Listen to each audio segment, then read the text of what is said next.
یہ داستان ہے اس بدبخت اور متکبر بادشاہ کی جس نے لوگوں کو خدائے عظیم کے خلاف بغاوت کرنے پر اکسایا۔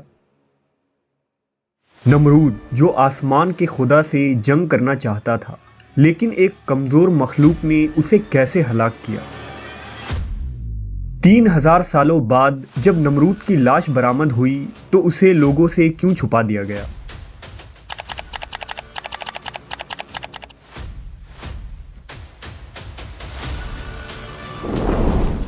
طوفان نوح کے بعد بابل، نینوا، سنار اور اس کے آس پاس کے علاقوں میں انسانی آبادی پھیلنی شروع ہوئی۔ ان علاقوں پر حام بن نوح کی اولادوں میں ایک شخص پیدا ہوا جس کا نام کوش تھا۔ اس کی ایک اولاد ہوئی جسے تاریخ میں نمرود بادشاہ کے نام سے جانا جاتا ہے۔ نمرود ایک طاقتور، متکبر، جابر اور بت پرست حکمراں تھا۔ کہتے ہیں کہ سر پر تاج تاریخ میں سب سے پہلے نمرود نے ہی پہنا تھا۔ یہ بزور طاقت رعایا سے اپنی پرستش کرواتا تھا۔ نمرود کا زمانہ 3000 قبل مسیح کے آس پاس کا ہے۔ نمرود دنیا کی سب سے قدیم ترین تہذیب یعنی اسیریا یا سومیری تہذیب کا سب سے پہلا بادشاہ قرار دیا جاتا ہے۔ بعض مورخین نے لکھا کہ نمرود نے کافی لمبی عمر پائی تھی۔ وہ 400 سالوں تک حکومت کرتا رہا۔ تاریخ میں نمرود کے متعلق بہت زیادہ معلومات نہیں ملتی ہے، لیکن ہر زمانے میں محققین نے نمرود کو تاریخ کے مختلف بادشاہوں کے ساتھ جوڑا ہے۔ کچھ ریسرچر نمرود کو مشہور اشوری بادشاہ گلگمش قرار دیتے ہیں، کچھ اسے سومیری دیوتا مردوک کے ساتھ جوڑتے ہیں، تو کچھ نمرود کو امنہوتپ کا دوسرا نام قرار دیتے ہیں۔ دراصل لفظ نمرود کے معنی ہیں باغی یا بغاوت کرنے والا۔ چونکہ نمرود نے خداوند سے بغاوت کی اور لوگوں کو بھی بغاوت کرنے پر اکسایا، اس لیے اسے نمرود کہا جاتا ہے۔ اسلامی روایتوں کے مطابق نمرود بابل کا بادشاہ تھا جو خدائی کا دعوے دار تھا۔ اسی زمانے میں اللہ نے حضرت ابراہیم علیہ السلام کو مبعوث فرمایا۔ آپ کا مسکن شہر بابل کے قریب ار کا علاقہ تھا۔ جب اللہ نے آپ کو نبوت سے سرفراز کیا اور اپنا رسول منتخب کر لیا تو حضرت ابراہیم نے بابل کے لوگوں کو ایک اللہ کی عبادت کی طرف بلایا اور بت پرستی کے خلاف کھلے عام تقریریں کی، یہاں تک کہ ایک دن آپ نے بابل کے سب سے بڑے مندر میں رکھے تمام بتوں کو توڑ دیا۔ لہذا نمرود نے حضرت ابراہیم علیہ السلام کو اپنے دربار میں طلب کیا۔ نمرود نے حضرت ابراہیم سے کہا کہ اے ابراہیم، بتاؤ تمہارا رب کون ہے جس کی عبادت کی تم لوگوں کو دعوت دے رہے ہو؟ آپ نے جواب دیا، اے نمرود، میرا رب وہی ہے جو لوگوں کو جلاتا اور مارتا ہے۔ اس پر نمرود نے کہا، یہ تو میں بھی کر سکتا ہوں۔ پھر نمرود نے بطور سزا حضرت ابراہیم کو آگ میں ڈالنے کا حکم دیا۔ لہٰذا بابلی لوگوں نے ایک مقام پر بہت بڑا الاؤ روشن کیا۔ کئی روز تک آگ کو دہکایا گیا، یہاں تک کہ آگ کی تپش سے ارد گرد میں موجود چیزیں خاکستر ہو گئیں۔ آس پاس کے درخت جھلس کر کوئلہ بن گئے۔ پھر نمرود کے حکم سے حضرت ابراہیم کو آسمان سے باتیں کرتے ہوئے ان شعلوں میں پھینک دیا گیا، لیکن خالق کائنات کے حکم سے آگ ٹھنڈی ہو کر گلزار بن گئی اور حضرت ابراہیم صحیح و سلامت باہر آ گئے۔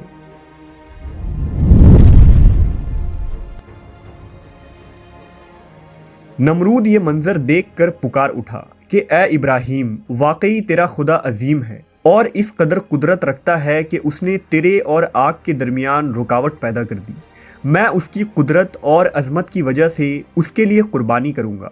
پھر نمرود نے 4000 قربانیاں تیار کرنے کا حکم دیا، لیکن حضرت ابراہیم نے اس سے کہا کہ تیری کوئی بھی قربانی یا کار خیر قبول نہ کی جائے گی جب تک کہ تو پہلے اس خدا پر ایمان نہ لے آئے۔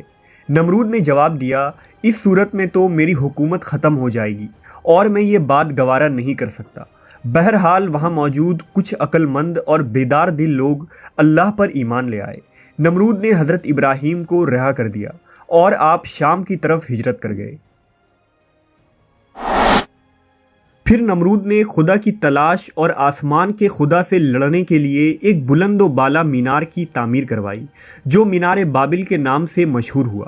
کہتے ہیں کہ اس مینار پر چڑھ کر نمرود آسمان کے خدا کو للکارتا اور جب آسمان سے کوئی جواب نہ آتا تو وہ غرور و تکبر سے ہنستا اور لوگ اس کے آگے سجدہ کیا کرتے۔ آخر کار ایک دن ایک فرشتہ انسانی شکل میں اس کے دربار میں آیا اور اسے یکتا پرستی کی دعوت دیتے ہوئے اس سے کہا کہ اے نمرود، اس خدا سے ڈرو اور اس کی نافرمانی سے بچو، کیونکہ خدا کی قدرت اور طاقت تم اور تمہاری فوج سے کئی زیادہ ہے۔ اگر وہ چاہے تو تمہیں اپنی سب سے کمزور مخلوق کے ذریعہ ہلاک کر دے گا۔ اس موقع پر نمرود نے خدا سے مقابلے کا تقاضا کیا، لہٰذا فرشتے نے اسے اپنا لشکر جمع کرنے کے لیے 3 دن کی مہلت دے دی۔ 3 دن کے بعد خدا کے حکم سے مچھروں کی فوج نے نمرود کے سپاہیوں پر حملہ کر دیا، جس کے نتیجے میں اس کی ساری فوج فرار ہو گئی۔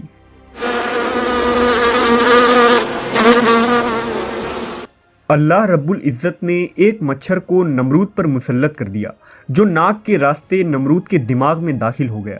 نمرود درد کی شدت سے بے چین ہو گیا۔ جب وہ اپنے ہاتھ سے اپنے سر پر مارتا تو مچھر کچھ دیر کے لیے بیٹھ جاتا، یوں اسے بھی آرام ملتا۔ کہتے ہیں کہ جو شخص بھی نمرود کے دربار میں آتا تو نمرود اسے اپنے ہاتھ کا بوسہ دینے کے بجائے اس کے سر پر جوتے کے کئی وار رسید کرنے کو کہتا۔ نمرود کی یہ حالت 40 سال تک رہی اور آخر کار نمرود ذلیل و خوار ہو کر ہلاک ہو گیا۔ قدیم سمیری کتابوں اور یاسر کے صحیفے کے مطابق نمرود کی بیوی کا نام سمیرمس تھا۔ سمیرمس سے نمرود کا ایک بیٹا بھی تھا جس کا نام تاموس تھا۔ یہ لوگ شیطانی قوتوں کے زیر اثر تھے جنہیں کتابوں میں ناپاک تثلیث کہا گیا ہے۔ انہیں دیوتاؤں کے طور پر بابل اور سمیری لوگ پوجتے تھے۔ آج بھی دنیا میں مدر چائلڈ ورشپ موجود ہے جس میں مختلف شکلوں کی عورتوں اور اس کے بچوں کی پرستش کی جاتی ہے۔ سمیرمس نے نمرود کے مرنے کے بعد یہ دعویٰ کیا تھا کہ تموز نمرود کا دوسرا جنم ہے۔ سمیرمس لوسیفر یا ابلیس کی طرف سے بھیجی گئی ایک بدروح تھی۔ دراصل جب ابلیس کو خدا کے دربار سے باہر نکال دیا گیا تو اس نے زمین پر شیطان اور جنوں کی ایک عظیم فوج بنائی جو پہاڑوں، سمندروں اور جزیروں میں رہ کر اس کے اشارے پر کام کیا کرتے ہیں۔ ابلیس کے انہی چیلوں میں مادہ جنی، شیاطین اور خبیث بھی ہوتی ہیں جنہیں بابلی اور اشوری لوگ افسون کہا کرتے تھے۔ طوفان نوح کے بعد ان مادہ افسون نے انسانوں کے ساتھ رابطہ کیا اور ان سے تعلق بنائے۔ سمیرمس بھی ایک افسون تھی جسے لوسیفر نے نمرود کی طرف بھیجا تھا۔ محققین کا یہ کہنا ہے کہ نمرود جس مینار بابل کی تعمیر کر رہا تھا اس کے پیچھے بھی سمیرمس ہی تھی جو اسے تمام کاموں کی ہدایت دیتی تھی۔ اسی مینار کے ذریعہ اس زمین پر شیطان کی پوجا کی ابتدا ہوئی اور شیطانی تنظیم وجود میں آئی۔ جب لوگ بابل سے نکل کر دوسرے علاقوں میں بسے تو الگ الگ زبان بولنے کی وجہ سے لوگوں نے سمیرمس اور اس کے بیٹے تاموس کو مختلف ناموں سے پکارا اور پھر ان کی بت بنا کر ان کی پوجا شروع کر دی۔ قدیم ایران اور یونانی کتابوں میں سمیرمس کو ایک دیوی کی حیثیت سے پیش کیا جاتا ہے۔ اس کے علاوہ اسلام کی آمد سے قبل مشرکین مکہ ہبل نامی ایک بت کی پوجا کیا کرتے تھے جو کعبے میں رکھا تھا۔ یہ ہبل تاموز ہی تھا، جبکہ مختلف اہل علم سمیرمس کو قدیم بھارت کی دیویوں سے بھی جوڑتے ہیں۔ نمرود ہی اس سرزمین پر سب سے پہلی حنوط شدہ لاش تھی جس کا ممی بنایا گیا تھا۔ دراصل سمیرمس نے لوگوں کو یہ عقیدہ پڑھایا تھا کہ نمرود دوبارہ جی کر اٹھے گا اور وہ ایک دن واپس آئے گا۔ دنیا کی پہلی ممی نمرود ہی تھا جس کی ممی ہزاروں سال تک دنیا سے روپوش رہی۔ 20ویں صدی کے شروع میں پوری فری میشنری آثار قدیمہ کے نام پر پورے مصر کا ریگستان چھان بیٹھی تھی مگر اسے تلاش کرنے میں ناکام رہی۔ آخر کار مصری آثار قدیمہ کے ماہر ڈاکٹر ظاہری حواس نے نمرود کا مقبرہ عین خوفو کے اہرام کے درمیان کھوج نکالا، لیکن سارے محنت کے بعد صرف یہ ملا کہ وہ ایک نقلی مقبرہ تھا اور اس سے ایک شاہی تختی ملی جس میں اسوری زبان میں نمرود کی اصل قبر کا پتہ لکھا تھا۔ اس تختی کی رہنمائی میں دوبارہ سے بابل کا رخ کیا گیا جو آج کے زمانے کا عراق ہے۔ اس وقت عراق پر صدام حسین کی حکومت تھی۔ عین 2002 میں جیسے ہی نمرود کے مقبرے کے آثار ملے تو پورے فری میسنری میں ہلچل مچ گئی۔ فری میسنری کو اس بارے میں مکمل علم تھا کیونکہ نمرود کی لاش ان کے لیے بہت اہمیت کے حامل تھی۔ سال 2003 میں جب امریکہ نے عراق پر حملہ کیا، اس میں نمرود کا مقبرہ ہی امریکی فوج کا اصل ہدف تھا کیونکہ فری میشنری کے مطابق نمرود ان کا مسیحا تھا اور وہیں سے اسے دوبارہ جی کر اٹھنا تھا۔